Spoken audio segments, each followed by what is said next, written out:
Hi guys, good morning. आपण आलेलो आहे घोटेवाडीमध्ये. घोटेवाडी हे तीर्थक्षेत्र हे सिन्नर तालुका, सिन्नर जिल्हा नाशिक ह्या विभागात मोडलं जातं.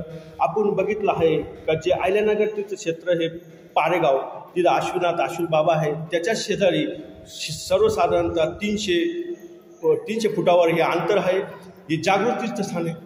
जागृत तीर्थ आपण बघतो की स्थानिक आमदार माणिकराव कोकाटे साहेब यांनी हा 1 कोटी रुपयाचा निधी दिलेला आहे. 1 कोटी रुपये निधीचं मध्ये हे RCC बांधकाम आहे. अतिशय उत्कृष्ट दर्जाचं बांधकाम झालेलं आहे. जे कंस्ट्रक्शन दिलेलं आहे त्यांनी, प्रशासनाने हे अतिशय उत्कृष्ट प्रकारे बांधलेलं आहे. आपण हे मंदिर बघतो की दिव्य भव्य मंदिर आहे.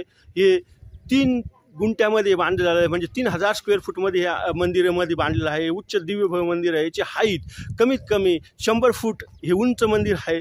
100 फुटाचे अंतर आहे. हे डोंगराळ परिस्थितीत बांधलेलं आहे, खडकाळ परिस्थितीत. हे आपण घोटेवाडी क्षेत्र, हे जागृतीचं क्षेत्र आहे. शिवशंकराचं आराध्य दैवत हे आराध्य दैवत कसं प्रगट झालं?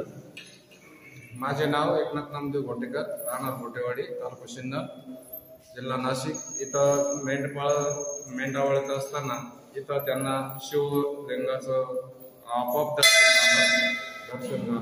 म्हणजे स्वयंभू निघलेली पिंड आहे. आपण हे आशिश्वर तीर्थस्थान आहे, तीर्थस्थान घोटेवाडीमध्ये बोलतो, ते जागृत तीर्थस्थान आहे. आपण मी जनतेला आव्हान करतो का आपण ह्या मंदिराला भेट द्यावा. इथं आपण ज्यावेळेस आशुर बाबा किंवा आशुनाथ बाबाच्या पारेगावमध्ये येतो, तिथूनच जवळच 500 फुटाच्या अंतरावर हे जागृत तीर्थस्थान आहे. आपण अवश्य भेट द्यावा. मी महाराष्ट्र बाहेरच्या ज्या स्टेटमधल्या, ज्या इंडियन स्टेटमधल्या सगळ्या पब्लिकांना आव्हान करतो की तुम्ही अवश्य इथं भेट द्यावा. आपल्या ज्या इच्छा आहे, आकांक्षा आहे, इथं आल्या आपल्याला माणिकराव कोकाटे साहेबांविषयी आपल्याला काही सांगता येईल का? जे आपण निवड घेतली त्यांनीच पुतळी मारायला तेच आली होते स्वतः. ते म्हणे व्यवस्थित 1 कोटीमध्ये हे काम करून डेव्हलप करून दाखवा, अजून 2 कोटी रुपये देतो म्हणे, आणि व्यवस्थित 1 कोटीमध्ये हे मंदिर बनवून दाखवा मला, तुम्हाला 2 कोटी रुपये या मंदिराला देतो असे बोललेले ते. अजून पण डेव्हलप करून देऊ असे बोललेले.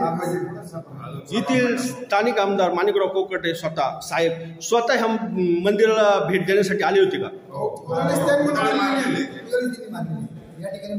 यांनी भूमिपूजन केलेलं आहे जागृत तीर्थस्थानचं, आणि ह्या 23 वर्षापासून ही डेव्हलप चालू आहे आणि अतिशय उत्कृष्ट प्रकारची डेव्हलप केलेली आहे.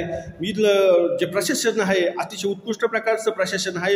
यांनी अतिशय प्रकार चांगलं डेव्हलप केलेलं आहे. इथं जो आपण इन्कमचा सोर्स इथं जनतेला भेटतो, घोटेवाडीमधले पब्लिकला भेटतो.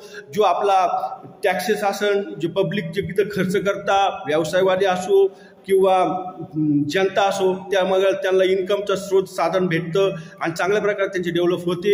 आम्ही असं टुरिस्ट आणि गाईडला असं आव्हान करतो जनतेच्या पब्लिकला की तुम्ही इथं दर्शनाला यावा.